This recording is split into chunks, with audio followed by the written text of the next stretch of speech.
Hi friends, personal loan రావాలి అంటే ఏం చేయాలి? ఎలిజిబిలిటీస్ ఏంటి? ఫస్ట్, పర్సనల్ లోన్ రావాలి అంటే మీకు ఖచ్చితంగా అకౌంట్ ఉండాలి. సంబంధించిన బ్యాంక్ అకౌంట్ ఎస్బీఐ కానీ బ్యాంక్ ఆఫ్ బరోడాలో అయితే ఖచ్చితంగా ఈ గవర్నమెంట్ సెక్టార్కి సంబంధించిన బ్యాంక్స్ ఏవైతే ఉన్నాయో వాటిలో మీకు కంపల్సరీ బ్యాంక్ అకౌంట్ అనేది ఉండాలి. ఉంటేనే వాళ్ళు పర్సనల్ లోన్ ఇస్తారు. నాకైతే ఎస్బీఐలో దాదాపు ఒక 10 years నుంచి అకౌంట్ ఉంది. Personal loan pre approval loan అనేది యోనో యాప్లో నాకు అప్రూవల్ అనేది వచ్చింది వితౌట్ ప్రూఫ్. ఎందుకంటే బ్యాంక్ ట్రాన్సాక్షన్స్ అనేవి హెవీగా ఉన్నాయి కాబట్టి ప్రీ అప్రూవల్ లోన్ అనేది నాకు జస్ట్ ఒక ఓటీపీ ఎంటర్ చేశాను అంతే. కన్ఫర్మ్ చేసి ఓటీపీ ఎంటర్ చేశాను. నెక్స్ట్ సెకండ్ అకౌంట్లో పడ్డాయి. ఆ వీడియో కూడా నేను అప్లోడ్ చేస్తాను. అలానే నేను మళ్ళీ గవర్నమెంట్ ఎంప్లాయీ కాదు, ప్రైవేట్ ఎంప్లాయీ, సెల్ఫ్ ఎంప్లాయిడ్. కానీ మీరు కూడా ఎప్పుడు కూడా మీ అకౌంట్స్ని మైనస్లో పెట్టుకోవద్దండి. మినిమం ట్రాన్సాక్షన్ చేస్తూ ఉండండి. ఇది మీ అకౌంట్ ఏదైనా కానీ మినిమం అకౌంట్ అంటే మినిమం ట్రాన్సాక్షన్స్ అంటే 5,000, కనీసం 5,000 లేదా 10,000 వేసి తీస్తూ ఉండండి ఎవ్రీ మంత్. బట్ కానీ నా ట్రాన్సాక్షన్స్ అయితే చాలా హెవీగా ఉంటాయి. అందుకే నాకు ప్రీ అప్రూవల్ లోన్ చాలా ఈజీగా వచ్చింది. ఇక గవర్నమెంట్ ఎంప్లాయీస్కి అయితే ఇంకా ఈజీగా పర్సనల్ లోన్స్ అనేవి గవర్నమెంట్ సెక్టార్స్లో ఉన్న బ్యాంక్స్ ఏవైతే ఉన్నాయో అవన్నీ కూడా చాలా అంటే చాలా ఈజీగా వాళ్ళకి ప్రొవైడ్ చేస్తాయి. ఇప్పుడు ప్రైవేట్ ఎంప్లాయీస్ పరిస్థితి ఏంటి అని అడిగితే, ప్రైవేట్ ఎంప్లాయీస్కి ఎప్పుడు కూడా పర్సనల్ లోన్స్ అంత ఈజీగా రావు. ఫస్ట్ కన్జ్యూమర్ లోన్ తీసుకోవాలి. కన్జ్యూమర్ లోన్స్ అంటే బైక్ కావచ్చు, టీవీ కావచ్చు, వాషింగ్ మిషన్ కావచ్చు, మొబైల్ కావచ్చు, ల్యాప్టాప్, ఎలక్ట్రానిక్ డివైజెస్ ఏవైనా కానీ వీటినన్నిటిని కూడా కన్జ్యూమర్ లోన్స్ అనే అంటాం. సో కన్జ్యూమర్ లోన్స్ తీసుకొని ప్రాపర్గా ఈఎంఐ పే చేసిన తర్వాత 6 months, 9 months, 12 months ఏవైతే ఉంటాయో అవన్నీ కూడా ఇన్ టైంలో పే చేయాలి. ఇన్ టైంలో పే చేస్తేనే మీకు కన్జ్యూమర్ లోన్ పర్ఫెక్ట్గా మీకు కన్జ్యూమర్ లోన్ కంప్లీట్ అయిన తర్వాత మీకు ఒక కాల్ కానీ లేదా యాప్లో మీకు ఒక అప్డేట్ కానీ వస్తుంది. ఏది, for example consumer loan finance చేసింది హెచ్డిఎఫ్సినో, ఐడిఎఫ్సినో లేకపోతే వేరే ఏవైనా కావచ్చు బ్యాంకులు మీకు ప్రొవైడ్ చేశాయి అనుకుందాం. ప్రొవైడ్ చేసిన వెంటనే మీకు యాప్ అనేది దానికి సంబంధించిన యాప్స్ ఉంటాయి. లోన్ యాప్స్ కానీ, ఇప్పుడు హెచ్డిఎఫ్సి లోన్ అసిస్ట్ కానీ లేదా ఐడిఎఫ్సి ఫస్ట్ బ్యాంక్ అని చెప్పి ఒక యాప్ కానీ, వీటిలో మీకు మొబైల్ నెంబర్తో లాగిన్ అయిపోయి మీరు చూసుకున్నారంటే డైరెక్ట్గా మీరు అక్కడి నుంచే కూడా అప్లై చేసుకోవచ్చు. లేదా థర్డ్ పార్టీ వాళ్ళు ఏజెంట్లు ఉంటారనమాట, పర్సనల్ లోన్స్ ఇప్పించే ఏజెంట్స్. సో వాళ్ళని అప్రోచ్ అయినా కానీ మీకు పర్సనల్ లోన్స్ అనేవి వస్తాయి. ఈ పర్సనల్ లోన్స్కి కన్జ్యూమర్ లోన్స్ రావాలి అంటే మీరు ఖచ్చితంగా అన్నిటికన్నా ముఖ్యం ఏంటి అంటే మీ సిబిల్ స్కోర్ చాలా చాలా బాగుండాలి. బాగున్నప్పుడు మాత్రమే మీకు ఈ పర్సనల్ లోన్స్ కావచ్చు, కన్జ్యూమర్ లోన్స్ కావచ్చు, ఇవన్నీ వస్తాయి. లేదు ఇవేవి లేకుండా నాకు పర్సనల్ లోన్ కావాలి అంటే ఇట్స్ హైలీ ఇంపాసిబుల్.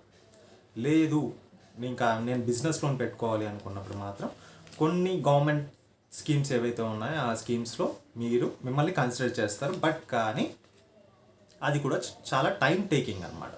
కాబట్టి మీరు ఫస్ట్ అయితే ప్రైవేట్ ఎంప్లాయీస్ అయితే ఫస్ట్ అయితే కన్జ్యూమర్ లోన్ తీసుకోవాలి. కన్జ్యూమర్ లోన్ తర్వాత మీకు పర్సనల్ లోన్ చాలా అంటే చాలా ఈజీగా వస్తుంది. లేదా క్రెడిట్ కార్డ్ తీసుకోండి. క్రెడిట్ కార్డ్ వాడుతూ ఉంటే అది కూడా ఇన్ టైంలో పే చేస్తూ ఉండండి. అంతేగాని ఎప్పుడు పడితే స్కిప్ చేయకండి. స్కిప్ చేసి సిబిల్ స్కిప్ అయ్యింది అంటే మాత్రం ఖచ్చితంగా మీకు సిబిల్ అనేది డ్యామేజ్ అవుతుంది. సో అలానే వీటన్నిటికన్నా ముందు మీ పేరు మీద ఏదో ఒక అడ్రస్ ప్రూఫ్ ఉండాలి. ప్రైవేట్ ఎంప్లాయీస్ అంటే ప్రైవేట్ ఎంప్లాయీస్ కావచ్చు, సెల్ఫ్ ఎంప్లాయిడ్ కావచ్చు, మీది అడ్రస్ ప్రూఫ్ మీద ఏదో ఒకటి ఉండాలి. లైక్